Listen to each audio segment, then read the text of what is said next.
Okay, sorry about that. Please bear with me. I'm just trying to access the demo device that we have here. Okay, thank you for waiting. So, supervisor polling are the parameters that you can see here under real time. Okay, so these parameters are read only parameters, meaning the XWEB is only pulling the data from the device. So samples of this would be probe readings, statuses, and alarm outputs, as well as the status of switches or digital inputs. Okay, the parameters are the read and writable parameters. So samples would be the set points, which you can configure from the XWeb and send the data or the changes to the third-party device. So that's the definition of the parameter or the read and write Modbus registers. Okay.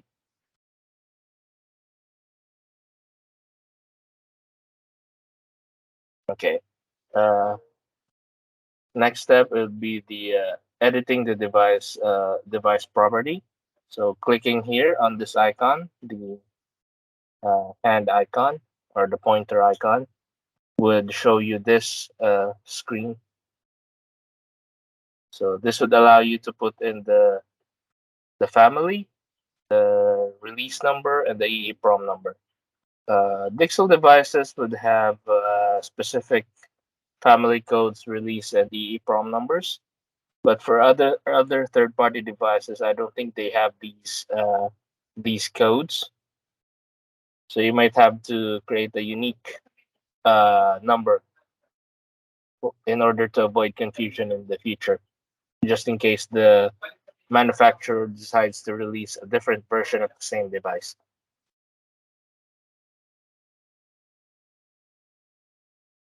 Okay, so these are unique identifiers. Next would be the communications tab here. I'm not sure if you can see it. I can show you the tab here. So this is the communications tab. So this is the default. These are the default settings. So these are the meanings of these numbers here. So first digits would be the baud rate. Default is 9600, but for example, what if your device is set at 19,200? All you have to do is edit that. By the way, these are only for the default values. Upon commissioning, you would still have to select which baud rate are you going to use.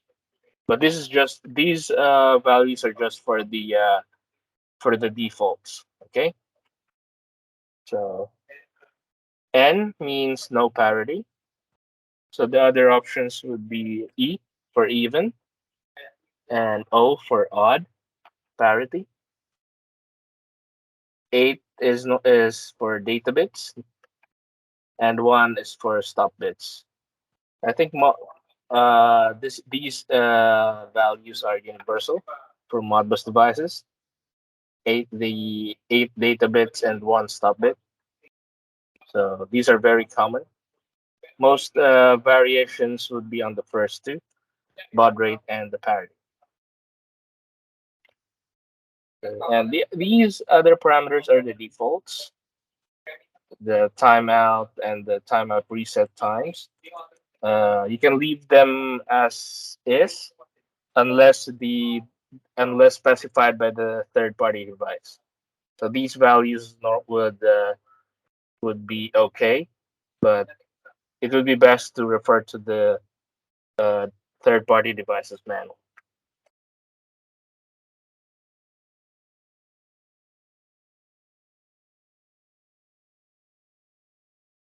Okay, next tab would be a supervisor. So under supervisor,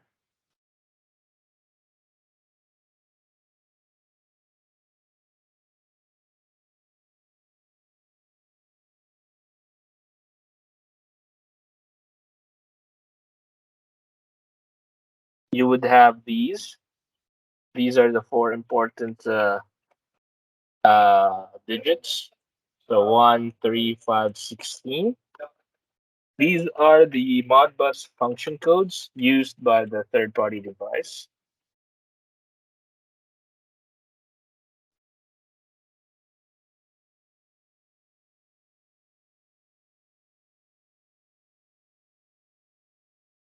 Let me just pull up the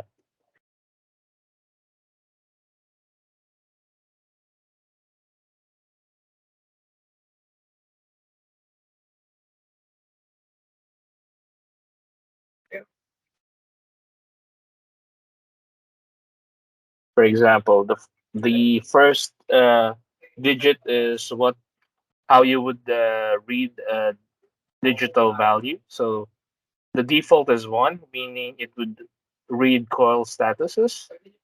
So if most of the registers or all of the registers used by the device are coils, so you might want to use this, or you have to use this.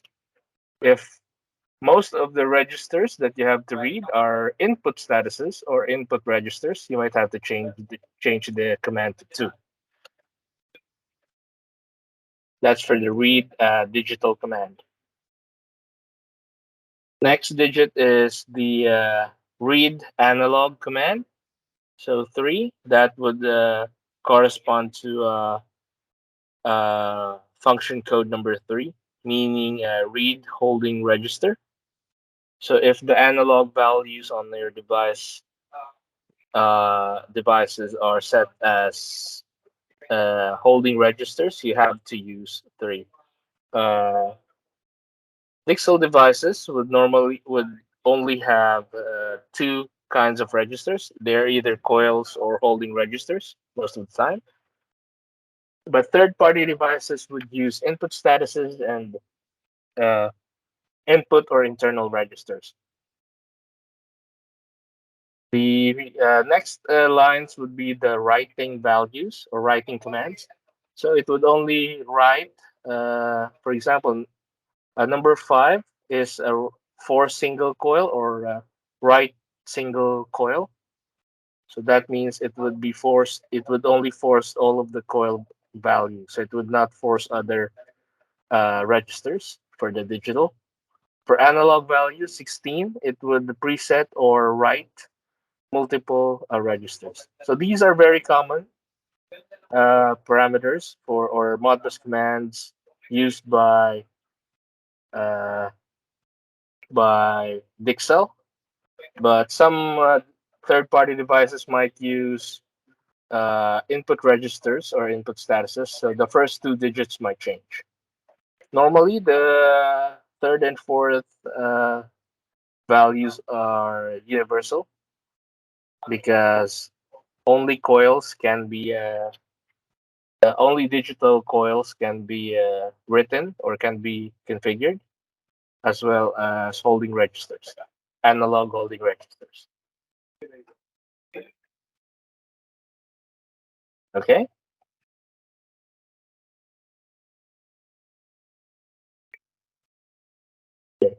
Next would be the language, but it doesn't have actually any bearing at the actual language of the file. It's just a label as to what language is being supported, because in reality you have to type in the name of the parameters one by one. So it doesn't have a built-in translator.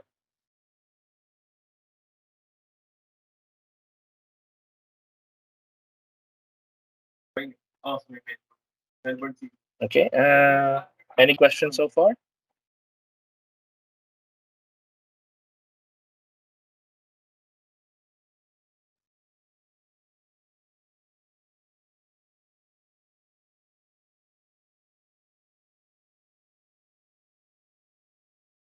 Okay, so I will proceed to the next part.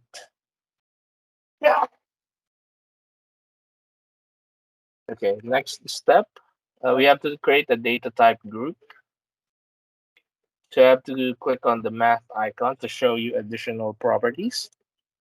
Upon clicking, you would notice that it would show another set of parameters at the right side.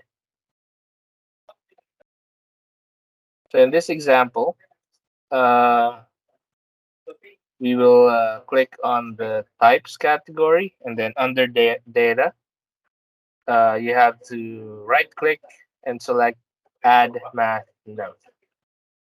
Then it will show another set under data. Just double click on that, and then you can change the data type of the register. What does it mean? It means that you have to set up the data type if it's a signed value or unsigned, the gain and the offset, as well as the number of decimal places. NDEC means number of decimal places. So here are the default values upon startup. You would notice that you have five. So all you have to do is click one by one. So you would notice this one is assigned value. You can change that to unsigned if needed. Then the gain or uh, mm, the mul- the multiplication factor. Then there's an offset if you need to add or subtract a value. Then there's also the number of decimals. So this is where you set these parameters.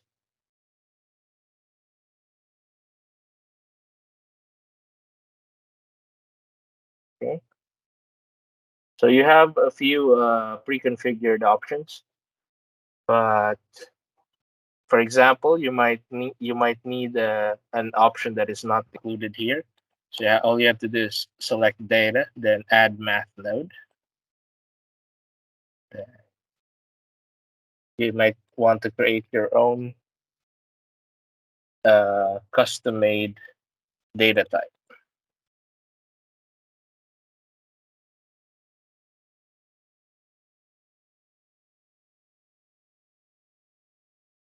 Okay.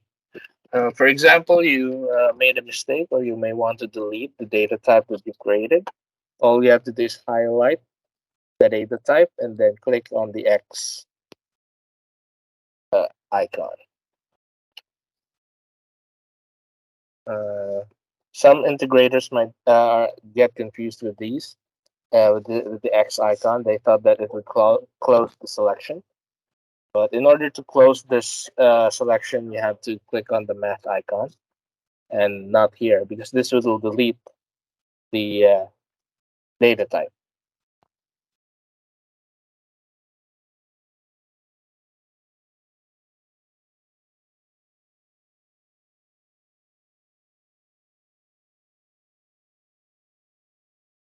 Okay, then the next data type that we'll tackle will be the list. The list is usually used for valve types or refrigerants. In this case, just click on math, expand lists. If there are no pre-configured uh, options, so you have to create one just by right-clicking on lists, then add math node. Double click on that list, and then now you can create your own list. So in this sample, when the device sends a value of 0, that means it's an R22.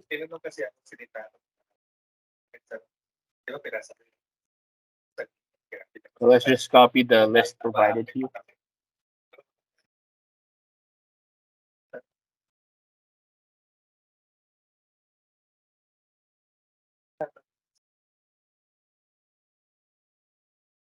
Okay,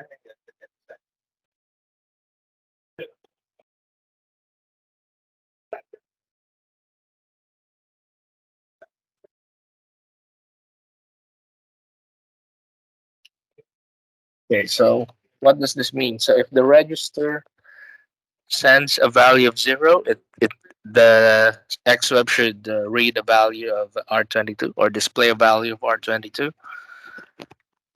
Then what if the user wants to change it to R44? That means the XWeb should send a value of 2. So this is the index and this is the data that it represents. Okay?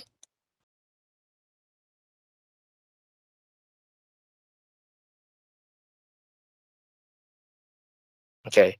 I think this point we can now start with the creation of uh, read read only registers or supervisor polling. Okay. First, make sure that at the bottom of your Lib-builder tool that you've highlighted the supervisor polling option. Okay. Then from here, all you have to do is click on this icon to add a row. Okay, so these are just the default values. You can simply hit OK on these since we are going to edit these one by one. So just hit OK. Then let's copy the registers in the example. Okay, the name of the register is temp.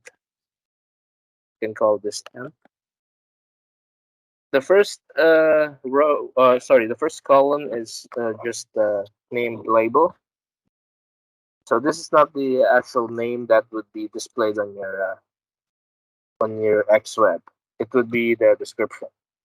So under description, let's call this temperature.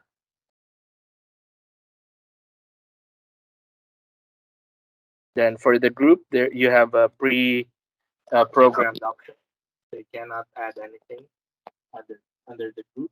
So you have to select which one would you want to use for this particular set parameter. So in this case, this is analog input because this is temperature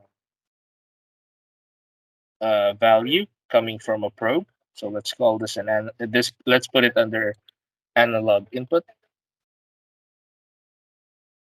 Okay. The next would be the dimensions.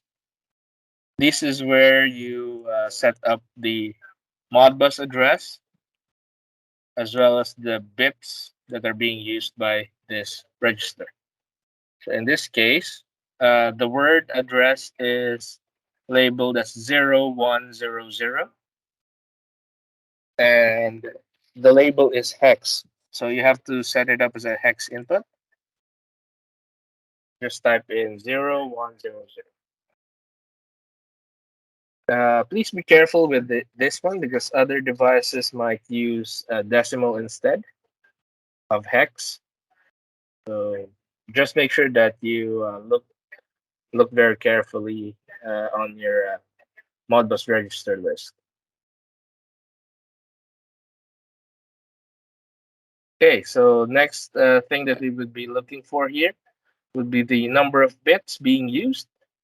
It says here that's supposed to be 16-bit signed value. Okay, so if it's a 16-bit signed value, the length should be set to 16 or 0010. That should be okay. When you hit OK, it would look like this. You would notice that the hex value of 100 has been changed to 256. This is the conversion. This is the converted value to decimal.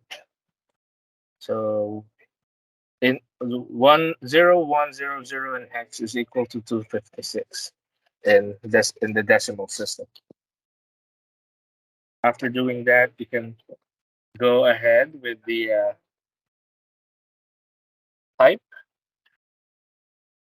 You would notice it's highlighted in orange. So just click this icon. Now you would notice that it would allow you to go into the math uh, data types that we've created earlier. So in this case, it says here that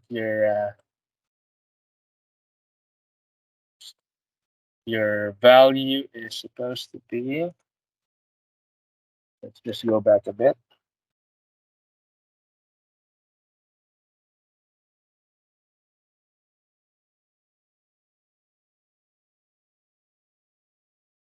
Okay, so the value should be 16-bit sign, 0 offset, and there's a 0.1 gain. So if we take a look at our value here, so we're looking for a 0.1 gain and an offset of 0, and it should also be assigned value. So we have two here that might fit our requirement. The only difference between the two is the number of decimal places. So it would be up to you to decide which one would you want to use.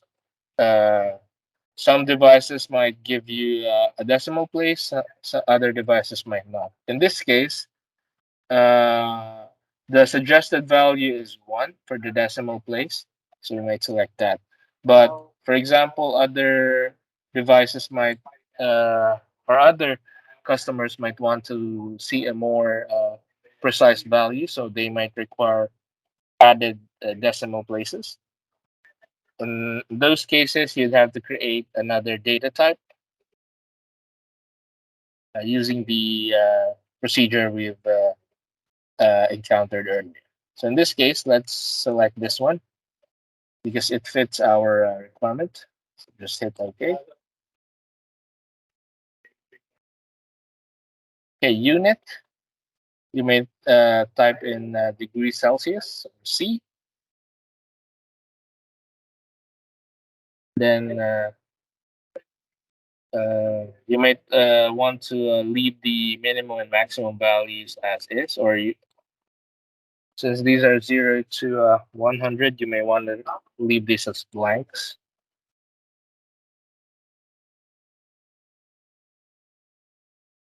But in actuality, these two would not matter since this is an analog input.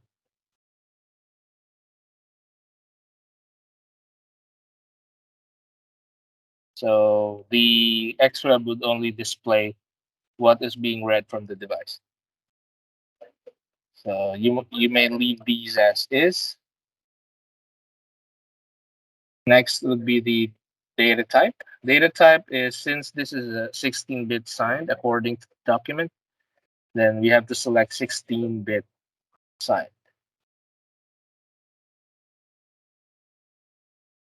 Okay, and that's how you create an analog input.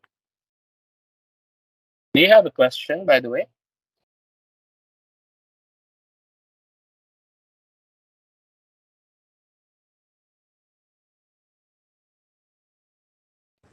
Fernando, Yes. is this some show of programming? A little bit. The Lib-builder is used to create libraries for the XWEB that Though, enables the XWEB to display values from third-party devices. So okay, yeah, just a little bit. but is a program include the parameter, right? Uh, the program includes the parameter. Yeah, because I see when you're doing the setting just now, Mhm. it's some show you are programming for the third party parameter. Is it correct? This is just for the analog input. So this is how the XWEB would read the register. Okay, understood.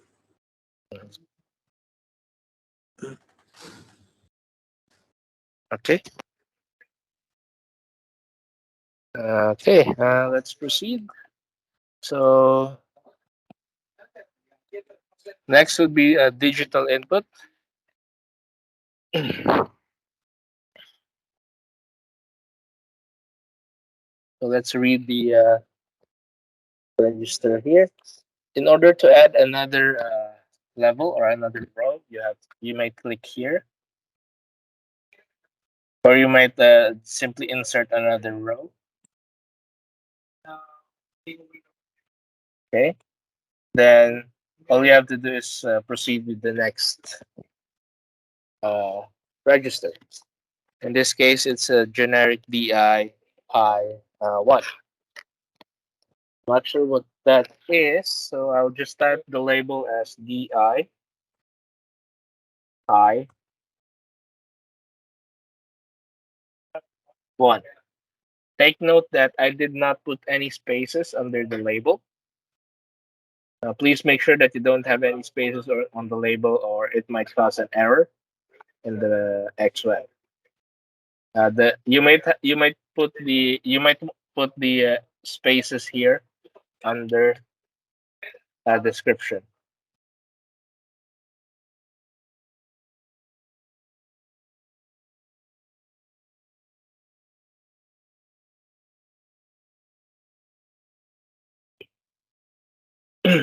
Okay, so this should be a digital input. So just select digital input under the group. Then under dimension, you would notice that uh, it always goes back to 1. So we have to type in the value here. So it's a hex input. Read register is 8051. So just type it in 8051.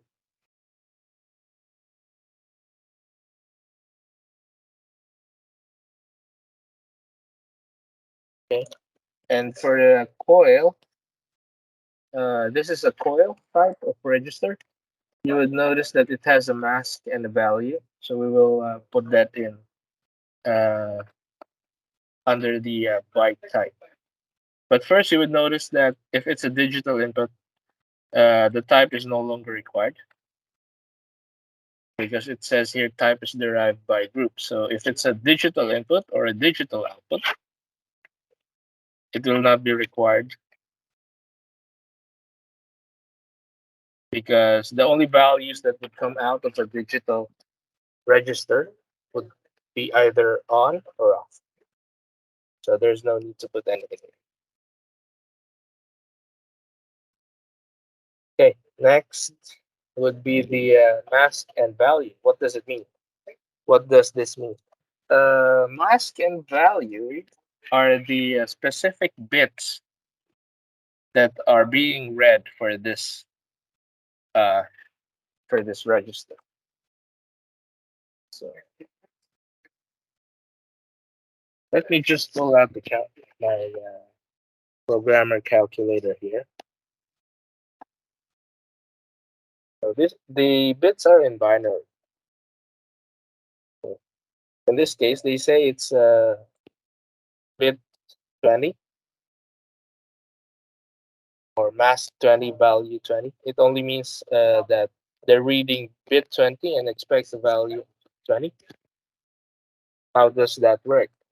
For a hex value, I'm just using a programmer calculator application on my computer. Okay. So I just type in 20 and it converts the number into a binary value. If I click this option, the bit toggling keypad, you would notice that one of the digits changed from 0 to 1. For example, I delete this value, it goes to 0. I type in 20, goes to 1. So this is a digital value. So for digital values, it's expressed in bits.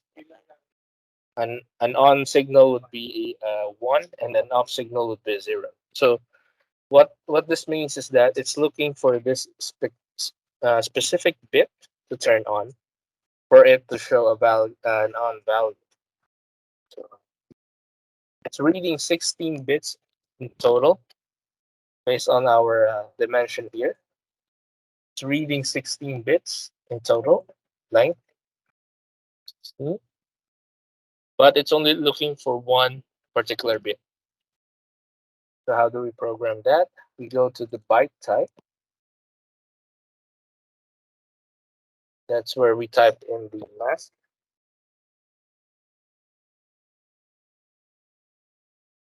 And the VMAT is the value. Let's hit OK.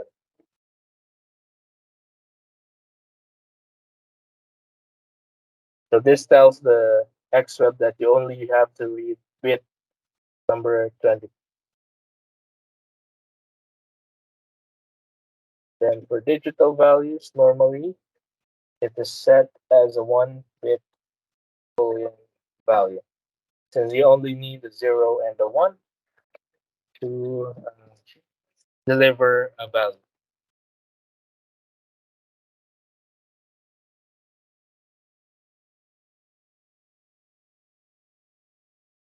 Okay. Any question on the digital input?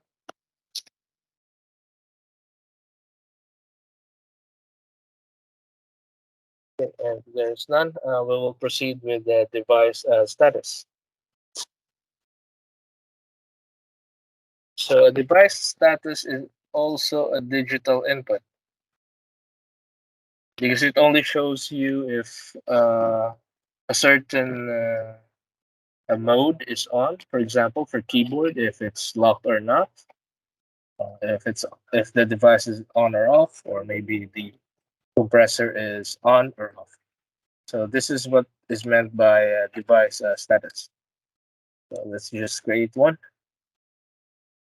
This one is labeled the keyboard, so I'll just name it keyboard.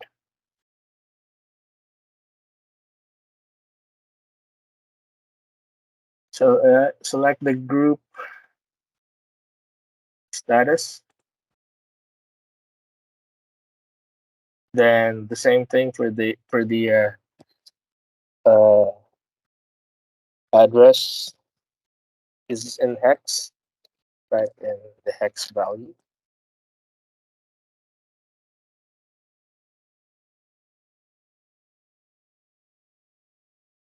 Okay, this is a digital value, so the type is not needed. Okay, you would notice it also has the mask and value. So same thing. Just type it in.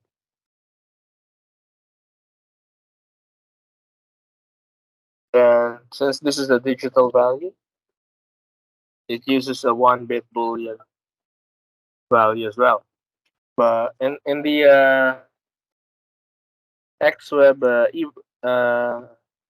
Lib-builder, you can also use the copy and paste function. So just hit Control C on the value to be copied, then hit Control V on the cell where you want to transfer it to.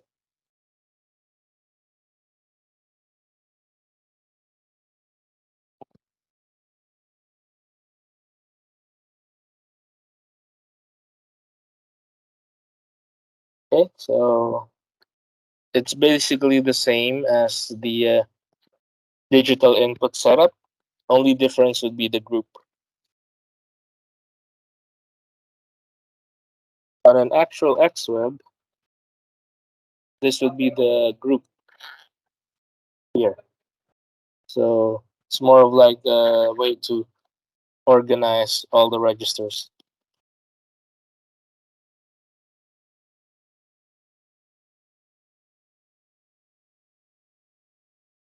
Okay.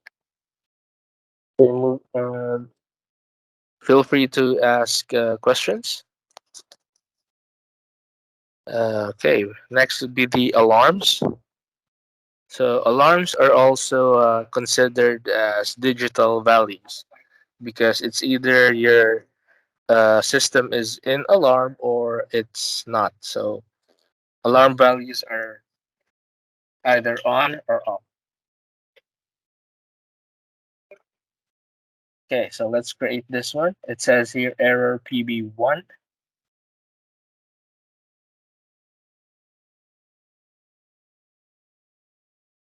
Okay, normally it means probe one failure. Let's change the status to an alarm. Okay, then follows the same structure.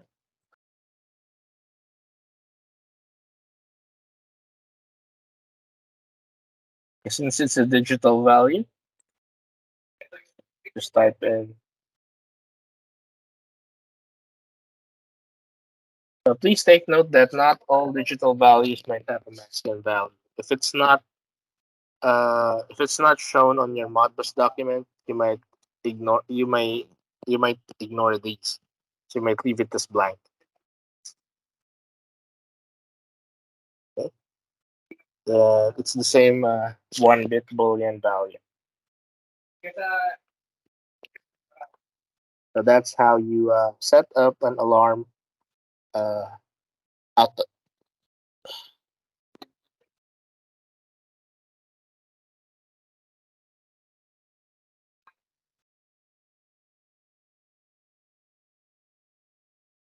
Okay.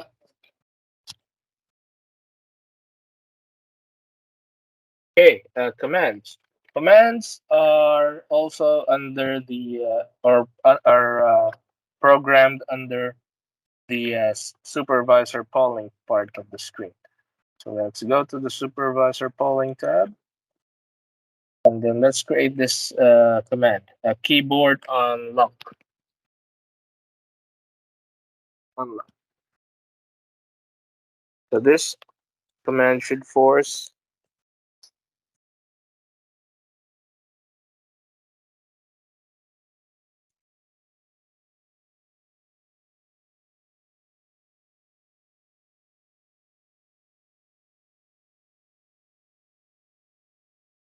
this would force the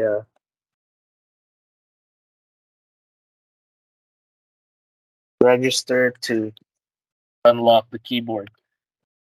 So how does it look like on the XWEB Pro? So it would look like this. It would look like a button.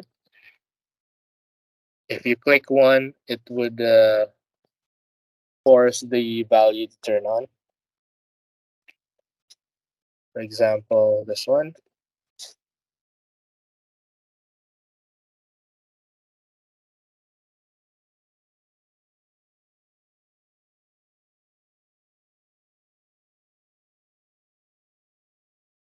So this is how the commands would look like.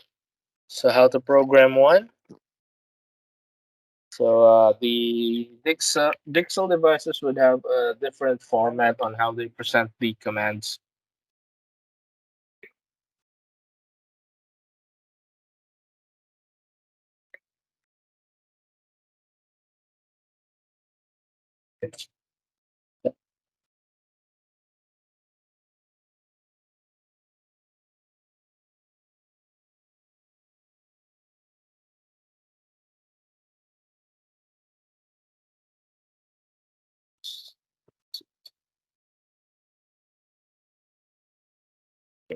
Very good. Let's proceed. Some devices would have simpler formats. Unfortunately, Dixell devices have a different format. So, uh, under the dimensions, the first 4 digit are normally reserved for the address. So that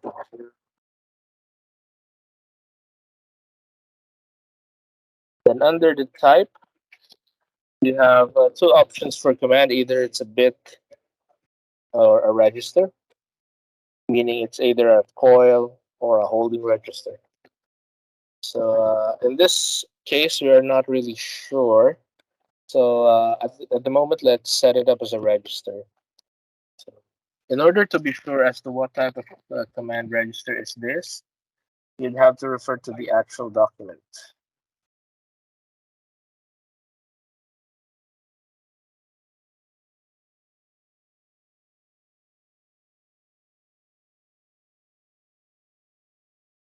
So this is a sample document.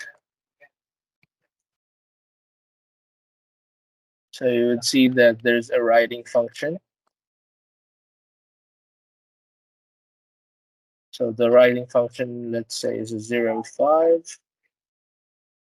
And a 0.5 writing function is a single coil. So let's set it up as a coil or a bit. Then the last four digits would normally be the bit number. So in hex, bit number 008. Let me just convert that to decimal.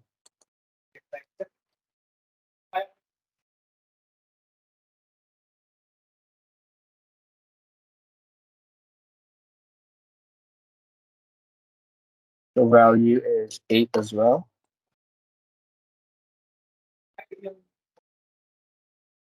So this is what this means. So if you want to unlock input, the XWEB should send a value of 8 to the specific bit of address 500 for it to select.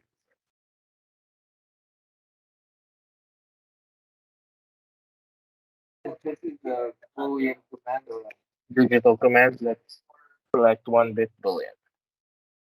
But this might this might change depending on the actual register.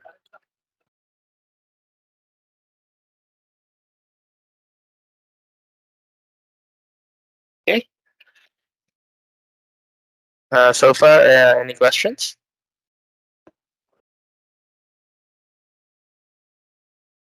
Okay. If none, I'll proceed. Next, next would be the set points. Okay, so let's add a set point here. Let's just add another row. Let's type in set point.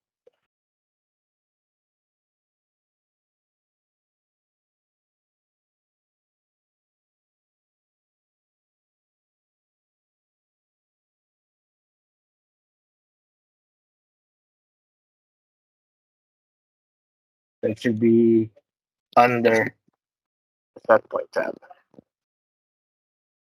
Okay, read register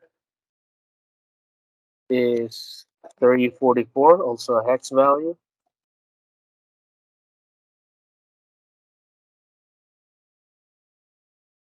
Okay. Then the unit, Celsius. You would notice the gain and the decimal places, then the offset are the same with the temperature reading. So you may just copy the data from the temperature input. So just Control and C, or Control V, and paste. That makes it faster. Then you would notice that this is a read and write parameter. So you might have to put in a minimum and maximum value here. So it would depend on the actual document that you have.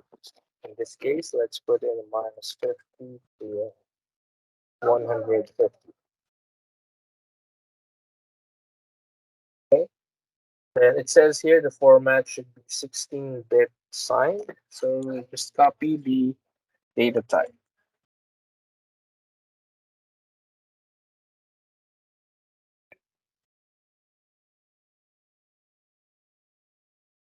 Okay. That's how we create the status screen. So this is the basic status screen. Next, we will proceed with the parameter map creation. So I click on the parameters tab. Now you would notice that the screen is blank.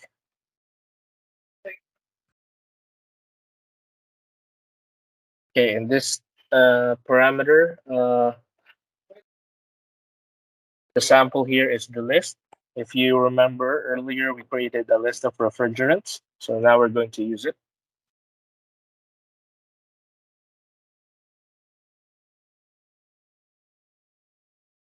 Okay, so it's here. Okay. Label. For this refrigerant.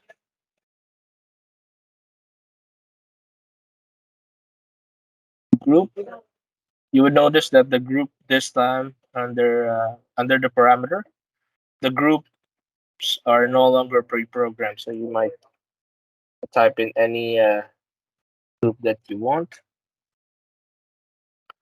In my case, I'm just copying the one on the register list. So in this case, it's labeled a regulation. The dimensions or the address is the same process. 0, 100. The type should be changed to a word. Okay. Then for the type, select the list that we created earlier.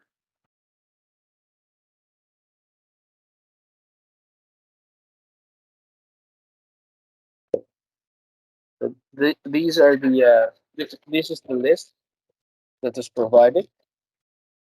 Oh, I think I forgot something earlier. Sorry.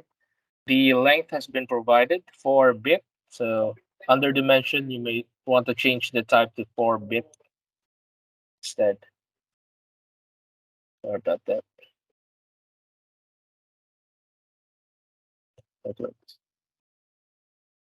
Okay, so you would notice here, this is how a Dixell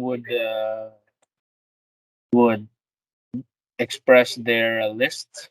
For example, 0 is equal to R22, 1 is equal to R134, 2 is equal to R404.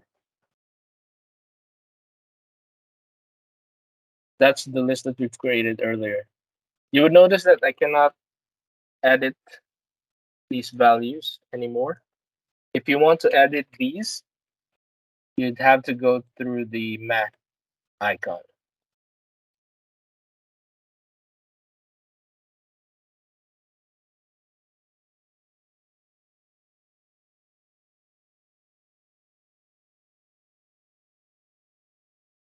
If needed. Okay, you would now notice that the new refrigerant has been added.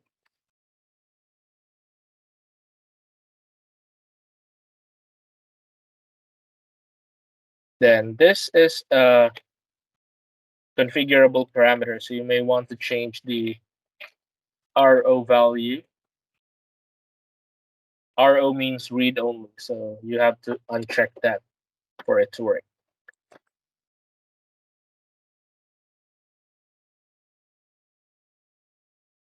Okay, and basically that's it.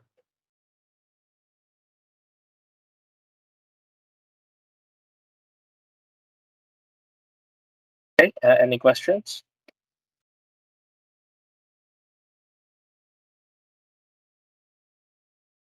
Okay, we'll proceed. Okay, analog value.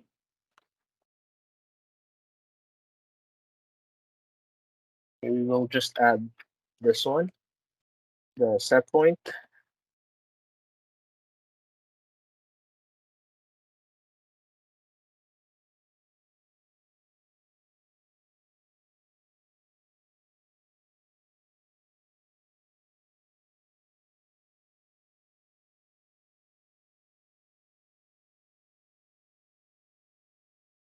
Make sure that you don't have any spaces under the label.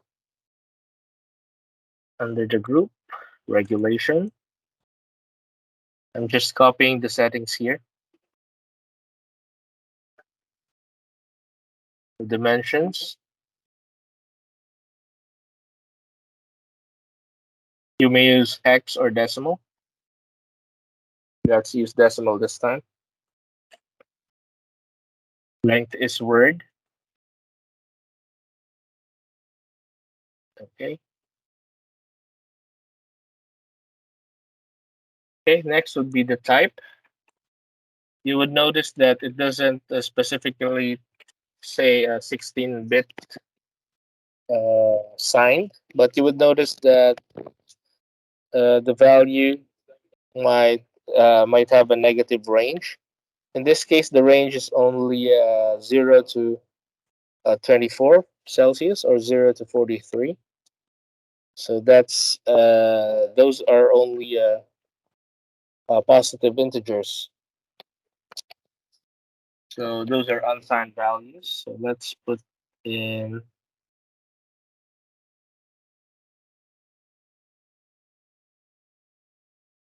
Okay, let's use this one. They have two gain values being displayed. So let's use the other one. This one. So, okay. Then uncheck RO. So to enable editing. Then type in the minimum and maximum values.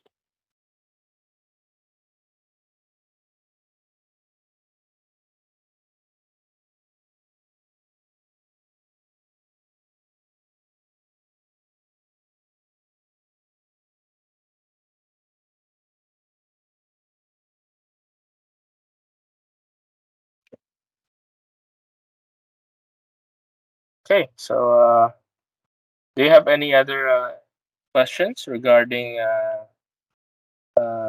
this part or any questions about the training?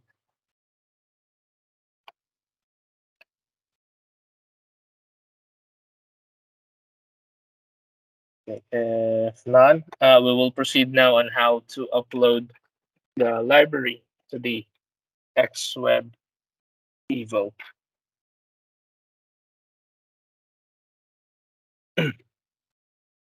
First, we have to compile the library. In itself, even if we save this uh, library, it is still not usable.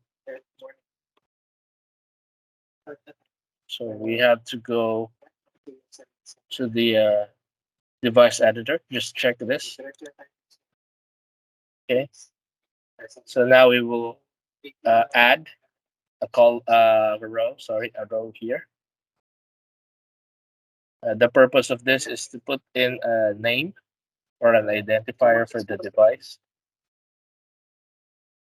so that the XWeb would know what type of the device is being installed, and so that the XWeb would also be able to display the name of the device. So this case, let's call it XEB12 D.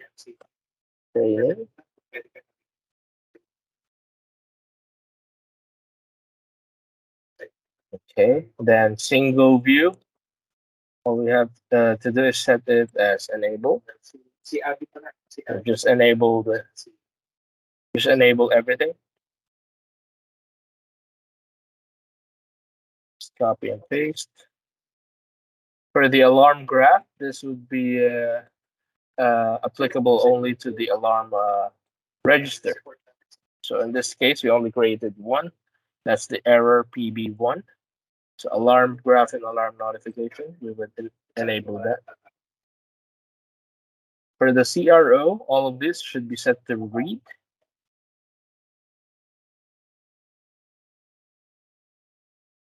Okay. You would notice that it didn't work with the keyboard unlock because this is a write command.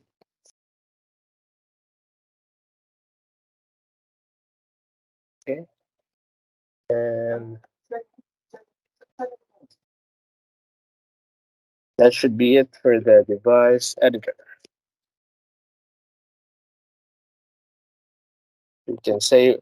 We can now save this file.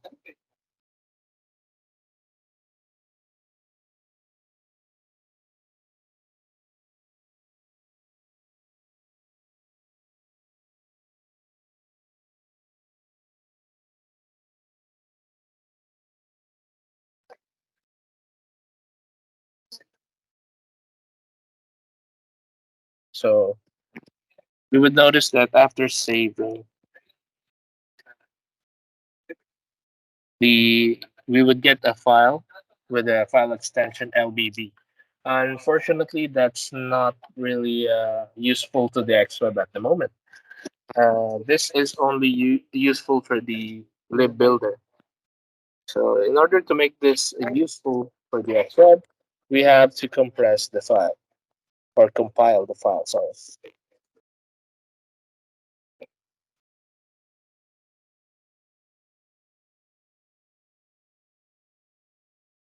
Okay, so now let's proceed with this one. So we already saved the library. So now we go to export and select export Lib-builder uh, XWEB Evo zip. So this would uh, this would show you if you have any errors that maybe you've forgotten a few steps or there are errors in the file. So this is useful for troubleshooting. In this case, you would notice that it sent us an error. It says here that the family release and EEPROM was not yet set. So export is aborted. How would we remedy that? We have to go to this icon, and you will notice that the EEPROM is blank. So let's put in a random number in there because we don't have the EEPROM. Other devices might not have it. So okay. So now we can try again. Export lib xweb evo zip. Now you would notice that the error is gone and another window would open. It will ask you where the library or the compressed file would end up in. So where it would save.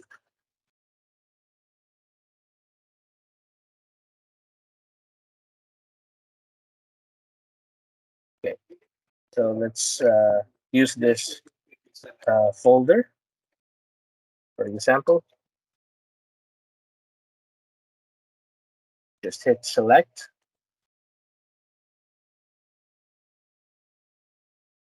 Then the tool will try to compile. Then it would show you another error if there's another error. Invalid data unit measure for refrigerant. So let's check that out. Refrigerant unit. Okay, let's erase that.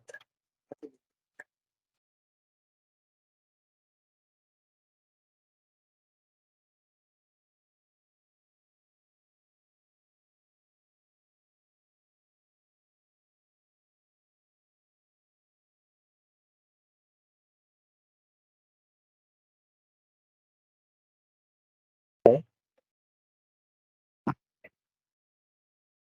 Okay. If everything is good, the uh, Lib-builder tool would show you the terminate icon or the terminate message. That means that the library has been successfully exported. So the final product would look like a zip folder.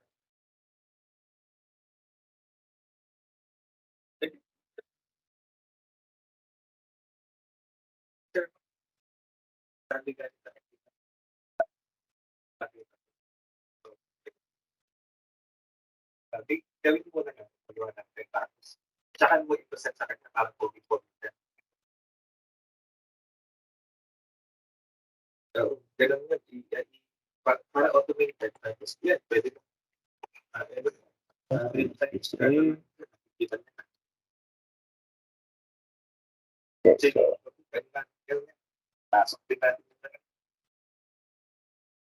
so this is now the final library.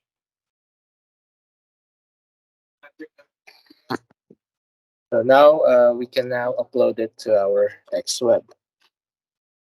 So how do we upload this?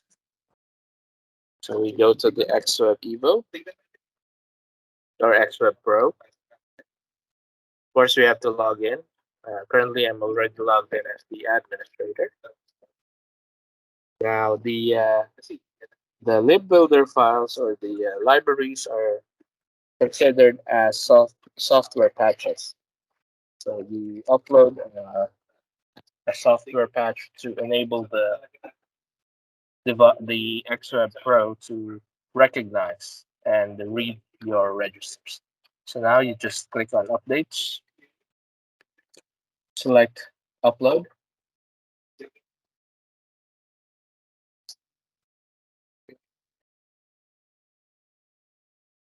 upload.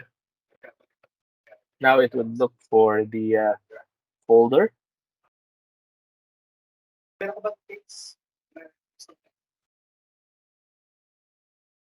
Just select the exported library and select update.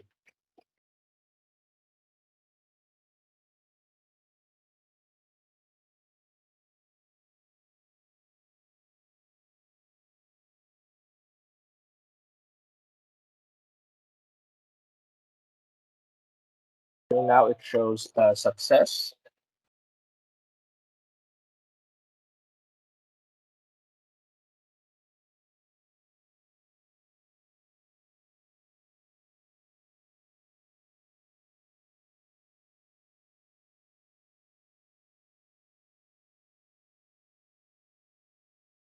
Let's just try that one more time. Let's upload, select the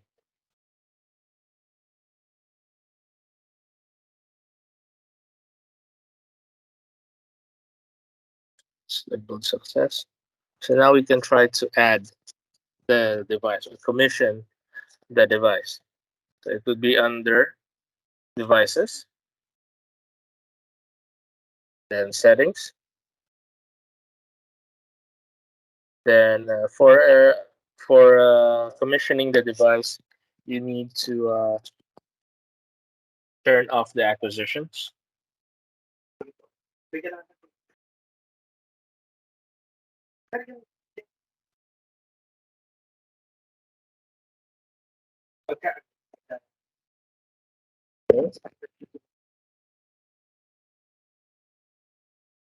Just a bit of delay. Then now select the add device. Then source would be library. There's the library select, and then at the drop down, look for the library that we just created. The label is XEV12. So there it is. XEV12 training. So this would be the protocol. It would depend on which uh, port or which protocol is being used, but this one is the default. Then put in the address. This case, let's just put a random number because we don't really have an actual XEV12 here. So let's say it's address 34 and had.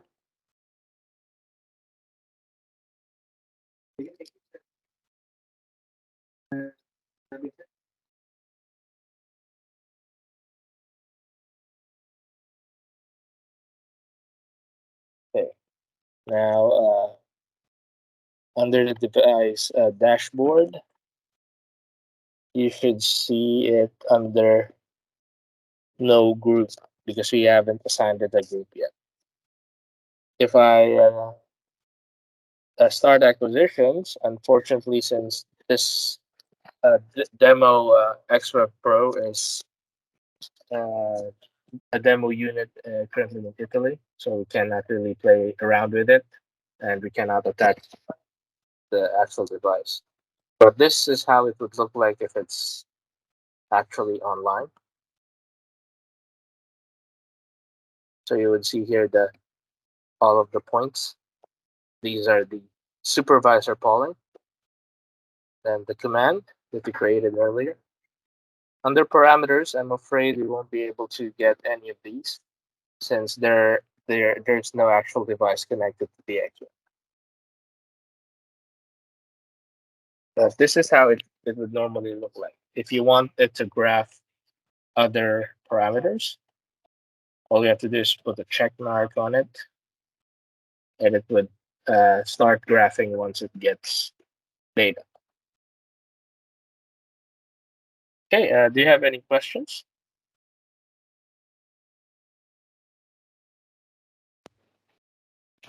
Fernando, uh, just want to check with you. So just Mm-hmm, now the sample you are showing is you are creating a library on mm-hmm, XEV12D, mm-hmm. correct? So Yes. let's say if it is to do a third-party device, third-party Modbus device, Mm-hmm, probably it can be BTU meter, mm-hmm, BTU Modbus meter. mm-hmm. Is it also the same method it is being applied to? Ah, yes.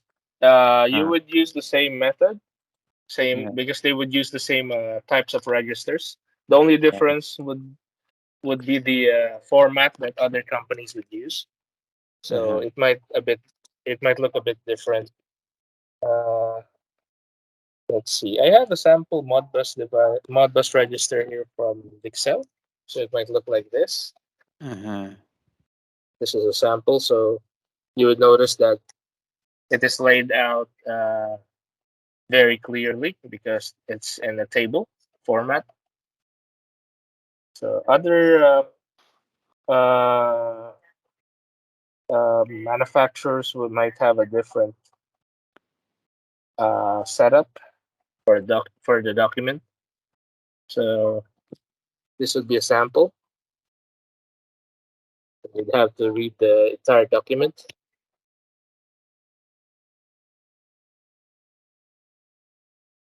Uh-huh. But Uh, the principle and the steps are the same. So the key here is make sure that you identify what type of register are you going uh-huh. to map. If it's analog or digital, then if it's a coil or a holding register, because Uh, Dixell devices would normally use only two. mhm. Other manufacturers might use other types of Modbus registers. Okay. Uh, because I think we are all, I mean, both Arctic and Lion City also are looking at maybe to add third party power meters. Uh-huh. They would want to create a third party power meters libraries, and then they would also want to create the library for water meter, Modbus Mm-hmm. water meters, maybe comes from water meters, for example. Uh-huh. All these are easily created, right? Yeah. Uh-huh. Basically, that's the basic way to create it. So Uh-huh. some might have a complicated Modbus registers. Yeah. So, and if that case, we would be happy to assist you. Uh-huh. But it would depend on the Modbus registers. It's very important that you have the document, the Modbus registers list. Uh-huh. Uh, Okay. And then the other thing is, I understand that after creating library for third party, I thought should they actually be sent to Dixell Italy for verification or how?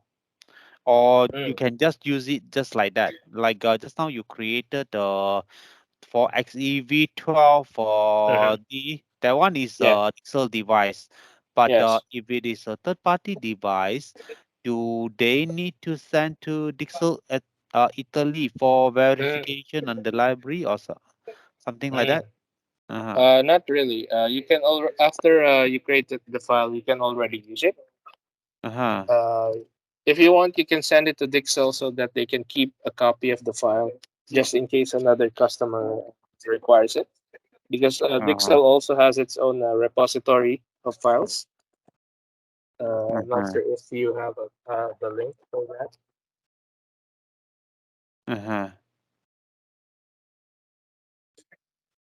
They have their own list of libraries here that you can simply download. So these are all third-party devices. Actually, there are some iPro devices or Dixell devices in here as well. So it would also be good if you can send it to Dixell just for safekeeping and hosting here in the repository, just in case another site needs it. So you can simply get one from Dixell. But basically, from what I can see, all these libraries, even though it is of same device, it can Mm-hmm. have different settings on the Mm-hmm. library itself, isn't it? It could. If It could.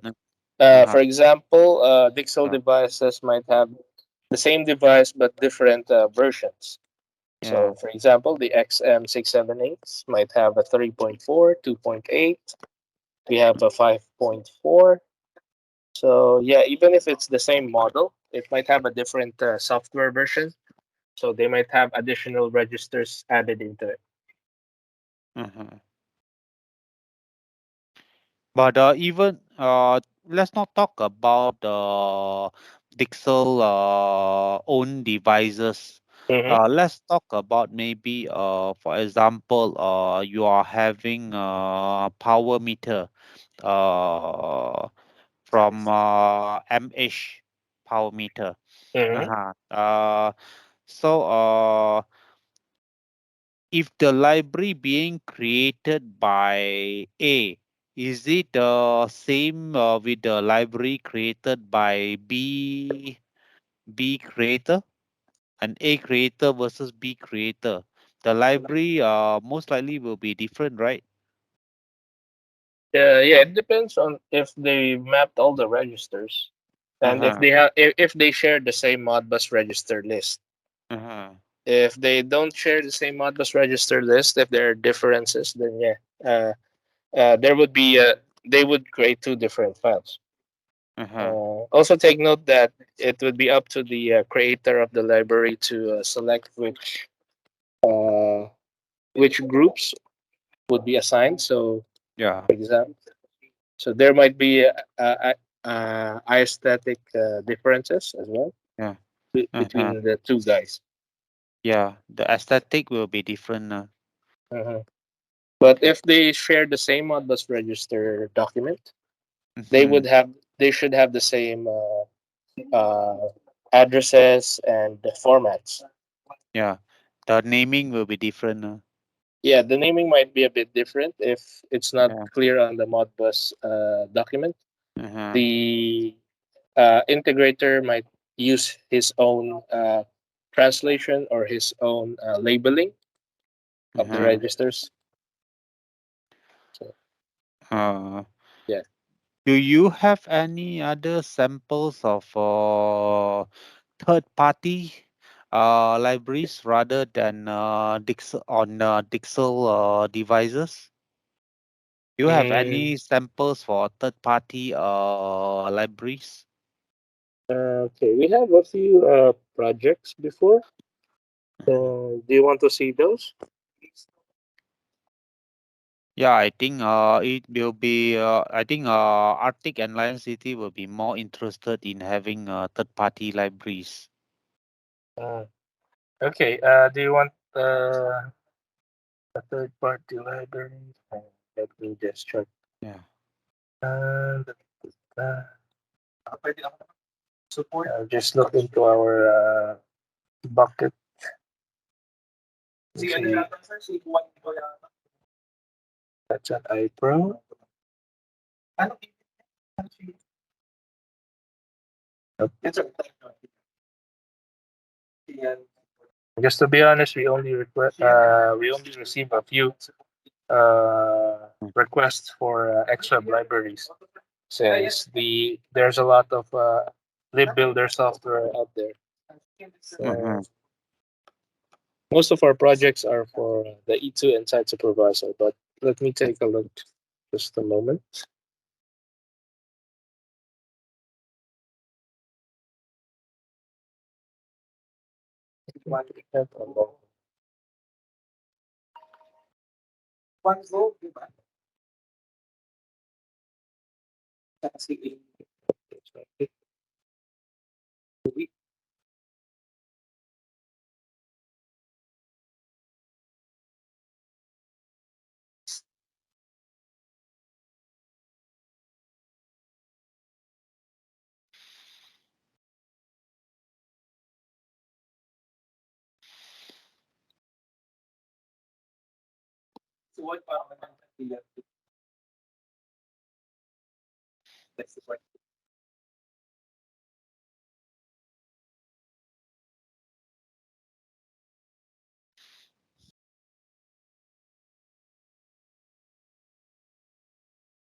Okay, let me just open this project.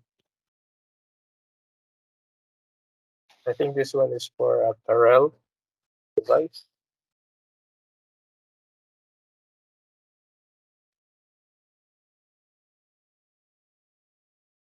This project, all of they don't have any configurable parameters.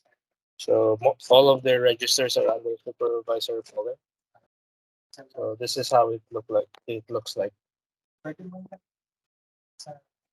So this is for a Carel device. It's labeled a Carel IR33 for this one. So let me just confirm if this is the Modbus register.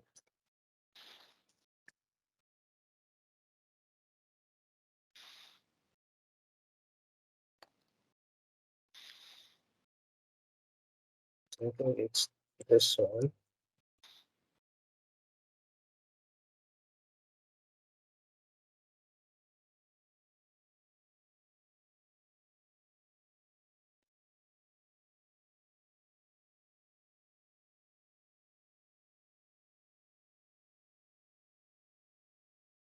So if you notice, it looks like it looks like just the regular registers. There's just more registers in this project. But you would notice that they would also use the same groups, same data types. Just check if I have the correct Modbus register list.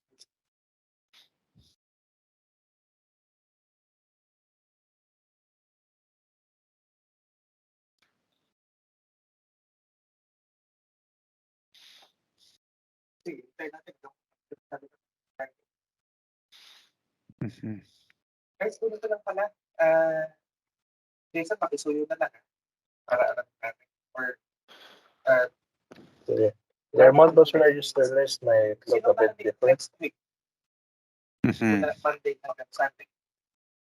So, for example, this one, these are the Modbus registers. The parameter, if it's a read and write, so it's a bit difficult to read. Sino ba? Herman, may link ka next week? Okay. So, Mr. Chan, yeah, can you hear me, Mr. Chan? Jason. Hello, Mr. Chan, are you still there?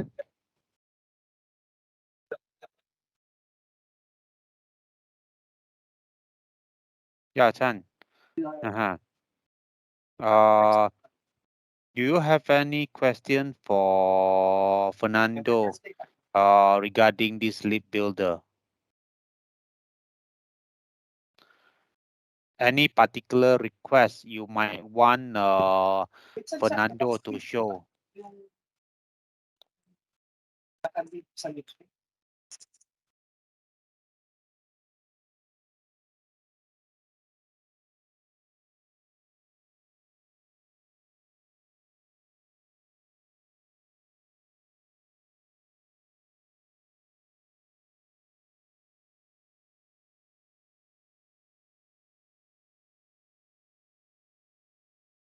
Hello, yeah, Mr. Chan, are you there?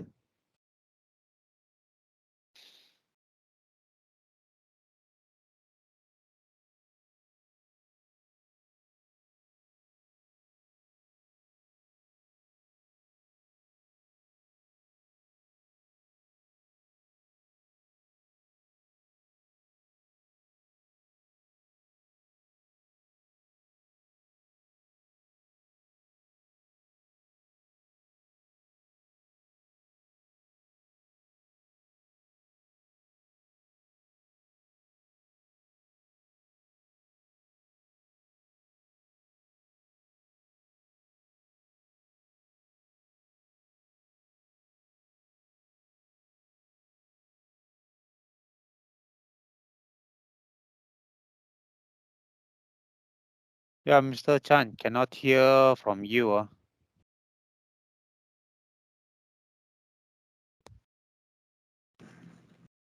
Hear me now? Yeah, hello.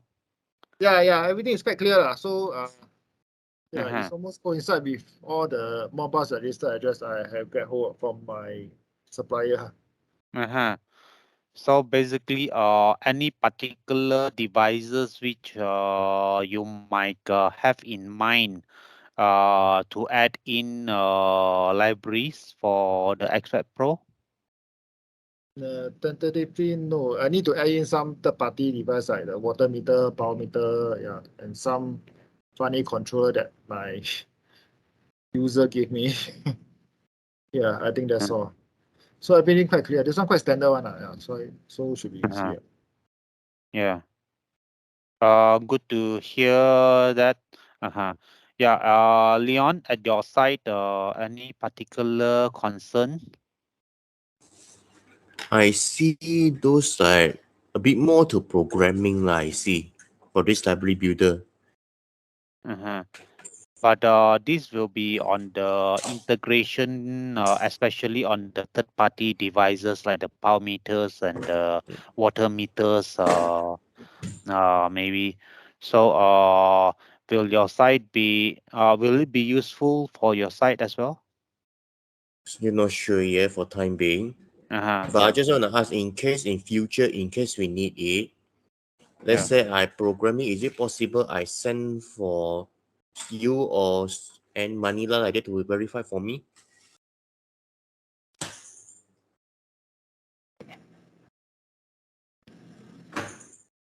Hello? Yeah. Fernando, do you mind answer for Leon? Uh-huh. Any support, who should we get support from for this library builder?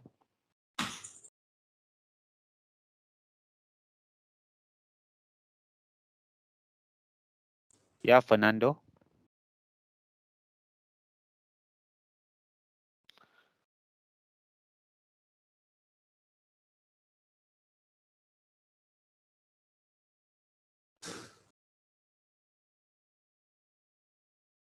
Yeah, Fernando. Who should we get support from? Okay, sorry. Yeah. For integration inquiries, library inquiries, you might reach for us. For example, me, Fernando. I'm and Wilson. We have a team of integrators here that might help you. That would be available to help you. Mm-hmm. Okay. Noted. Noted. Okay. But if there's for example, if you encounter problems with the tool itself, we might have to escalate it to Dixell Italy. But if it's just if it's an integration request, then yeah, I think we can support you with that one.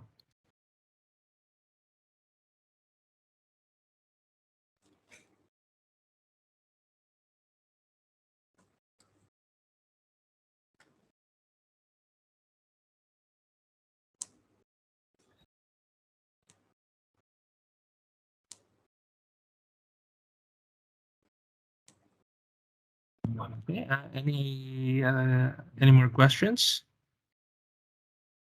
Fernando? Yes. Fernando? So Yep. basically, you need to program the digital input, the command, and the signal for the XWEB to read it, right?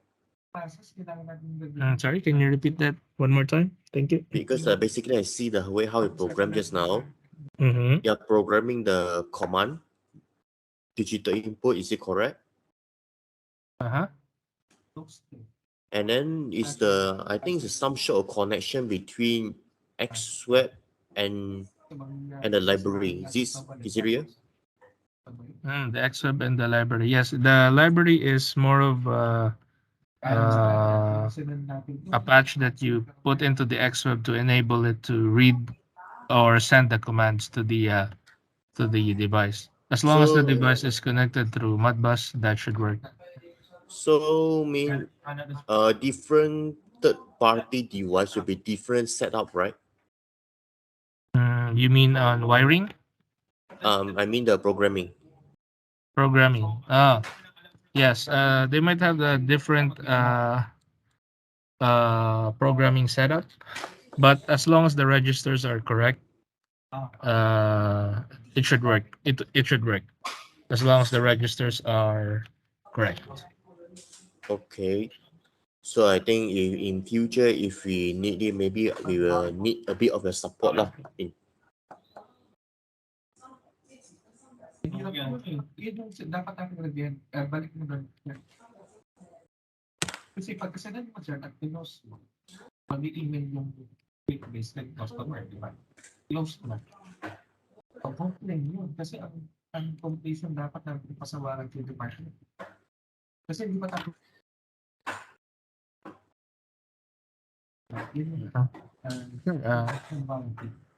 Any other questions?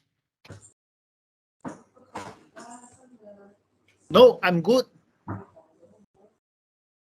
Okay. If there are no more questions, I'd like to thank you for attending today's session. I will send the slide shortly, the training slides that I've used for today's session. I'm going to send it to Stanley, to Mr. Wong, and he's going to send the files to you guys. Okay, thank you very much. Okay, thank you. Thanks a lot, Fernando. You're welcome. Have a good day, gentlemen. Have a good day. Okay. Yeah, have a good Have day. a good day. Yeah, thank you.